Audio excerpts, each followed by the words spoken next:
जो म जसरी यस्तो फ्रिजको छेउमा सुत्छ उनीहरूको लागि है त यो भिडियो चाहिँ। सुन है केटाकेटी हो, आज मैले भोगेको कुरा भन्दैछु होइन।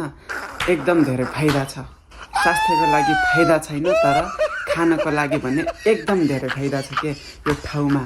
जो मान्छे यो फ्रिजको छेउमा बस्छ अनि त्यही सुत्छ होइन, अनि राति अचानक भोक लाग्छ नि त, अनि टक्क यसरी खोल्ने होइन। यसरी खोलेपछि यहाँभित्र के हुन्छ, जुस हुन्छ, बिस्कुट हुन्छ।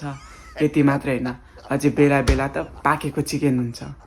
अनि टक्क उठेर बङ्की बङ हानिदिने, जुस, बिस्कुट, चिकन होइन।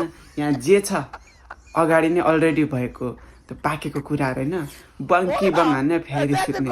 तर यहाँ सुत्न भने चाहिँ एकदम डिस्टर्ब हुन्छ, त्यो चाहिँ स्वास्थ्यको लागि खराब छ के।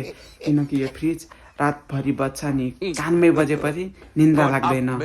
तर जो यो फ्रिजको छेउमा सुत्छ त्यसको लागि, खानको लागि भने एकदम धेरै फाइदा छ।